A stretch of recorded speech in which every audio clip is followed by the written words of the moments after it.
장 대표가 퇴진 압박에 봉착을 하고 그리고 체력이 소진돼서 오늘 입원까지 하는 사이 무소속 한동훈 의원은 부쩍 국민의힘 의원들과의 스킨십을 넓혀가고 있습니다. 만나보시죠.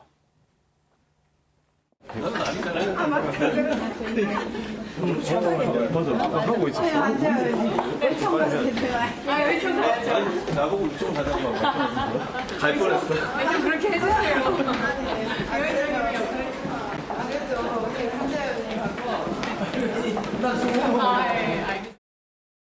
지금 한동훈 의원이죠. 예. 김기현 의원이 회장으로 있는 포럼에 정회원으로 가입이 돼 있더라고요. 이 미래혁신 포럼은 공부하는 모임이기 때문에 뭐 좋은 분 이제 초청 연사로 오면은 뭐 들으러 가고 있고 김기현 회장이 승인을 했기 때문에 안 들어왔겠어요. 그래서 한동훈 의원도 이제 무소속이지만은 예. 옛날에 우리가 함께 했던 동지였고 의원이었기 때문에 같이 들어와서 공부할 수 있는 것은 얼마든지 가능하다고 봅니다. 윤기찬 위원장님 말씀처럼 장동혁 대표의 거취인 문제는 결국 한동훈 복당 문제와 연결될 수밖에 없습니다. 권중 의원님, 한동훈 의원이 옛 친윤계 의원들의 주축인 이 포럼에 가입을 한 거 이거 찐윤으로 불렸던 김기현 회장이 승인을 해준 거 아니겠느냐 이런 얘기도 들었고요 방금. 이인선 대구시당 위원장 반응도 그렇고 어떻게 보십니까?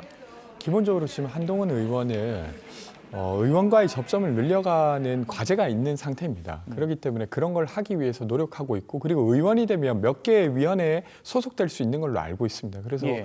이것 자체가 엄청 특별한 의미를 가진다기보다 어쨌든 저변을 늘리기 위한 어떤 노력 중에 하나로 봐야 될 것 같고요.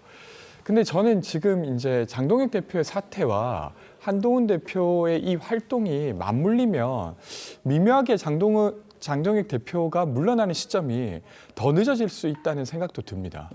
왜 그러냐면 제가 볼 때 장동혁 대표의 사퇴를 요구하는 국민의힘 의원들의 다수의 의견은 사실 장동혁 대표가 내세우고 있는 노선에 대한 비판이거든요. 예. 그것이 단순히 한동훈 의원을 제명시켰던 것에 대한 비판이라기보다 지금 부정선거와 관련돼서 뭔가 함께 주장하는 듯한 모습이라든지 윤석열 대통령의 내란죄와 관련돼서 선을 긋지 못하는 이것에 대한 것인데 만약 한동훈 의원의 어떤 활동에 의해서 이것이 마치 장동혁 대표를 밀어내는 게 한동훈 의원을 데려오기 위함이라고 이해되기 시작하면 예. 아마 장동혁 대표를 반대하고 있는 의원들 일부가 저는 이탈할 수 있다고 생각합니다. 그래서 마치 오세훈 시장의 의견처럼 제가 개인적으로 좀 조언을 한다면 지금 단계에서는 좀 공식적인 행보나 이런 것들은 좀 줄이는 게 더 좋지 않을까 하는 생각도 듭니다. 예.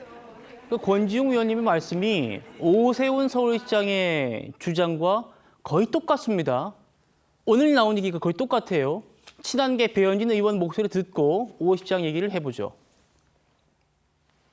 제가 뭐 마중물이 돼도 좋고요. 대한민국의 유권자들께서 한동훈과 오세훈이라는 이 두 인물을 생환시킨 이유가 있을 거라고 후보들에 대한 미래에 대한 기대도 있다고 생각합니다. 그래서 반드시 같이 만나셔야 하고 또 다른 모멘텀이 좀 됐으면 좋겠습니다. 저도 바라고 있습니다. 예, 두 사람이 좀 친하게 지냈으면 좋겠다라는 친한계 의원의 얘기였는데 위전요 같이 보시죠. 오늘 오세훈 서울시장이 한 인터뷰에서 이렇게 말을 했습니다. 물론 통화에서도 천천히 해라 이렇게 얘기를 했다고 합니다만 오늘은 더 나갔어요. 한동훈에 대해서 당내에 거부감을 갖고 계신 분이 적지 않다. 복당을 만약 서두르게 된다면 장동혁 지도부가 물러나는데 걸림돌이 될 수 있다. 좀 조율해 보았으면 좋겠다. 이건 견제입니까? 어떻게 해석해야 됩니까? 저는 솔직한 어려운 조언을 했다 이런 생각은 솔직하지만 들어요. 어려운 조언이다. 뭐 저도 사실 저런 그 의견을 갖고 있어요. 왜냐하면 지금 발언하고 사퇴 발언하는 분들이 공교롭게도 친한계라고 일컬어지는 분들이에요. 그러면 이제 당내에서 이게 처음에는 책임론으로 시작을 하지만 결국 왜 하필이면 가을 이전에 물러나라고 할까?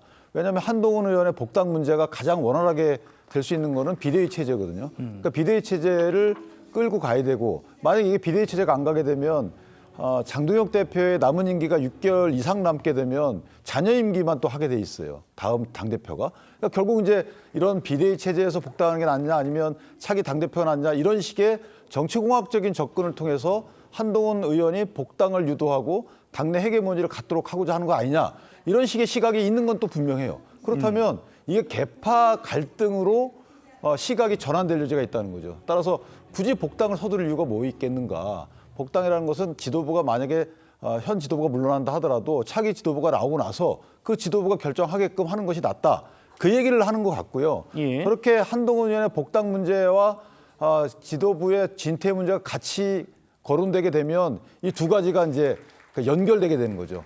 그렇게 되면 당내 갈등이 크게 되는 것이고 결국 한동훈 의원이 에게 유리하지 않고 오세훈 시장에게도 유리하지 않아요. 그래서 아마 저런 조언을 하게 된 것인데 저는 한동훈 의원도 저런 조언에 대해서 귀담아 들을 필요가 있는 것 같고 따라서 굳이 친한계라고 일컬어지는 사람들이 거취 문제를 자꾸 제기할 필요가 없어요. 예. 지금 저 아까 누가 수정한 것도 책임이 있다라는 부분은 대다수 의원들이 얘기하는 것 같아요. 근데 책임지는 형태라든가 그 책임지는 시기와 관련돼서는 다소 의견들이 좀 갈리는 것 같거든요. 그러면 지금 조기 사퇴가 아니면 어떤 방식으로 책임을 질 수 있는 겁니까? 예컨대 무슨 뭐 혁신위가 나오든지 예. 또는 조금 더 이후에 사퇴 문제를 대표직을 거론하든지. 유지하면서 자신의 권한을 좀 나눠주는. 그렇죠. 왜냐하면 그게 이제 비대위 체제보다 그게 낫니 이런 식의 여러 가지 얘기가 나올 수도 있거든요. 예. 이런 부분들은 기존에 있던 지도부의 운명과도 늘 같이 얘기됐던 부분들이에요. 해왔던 부분들이고. 그래서 저는 의원들의 총의에 맡겨두는 게 낫지 일부 친한계라고 일컬어지는 분들이 자꾸 저런 얘기하는 것이 저는 저게 한동훈 의원한테도 좋지 않다. 이렇게 생각합니다. 알겠습니다.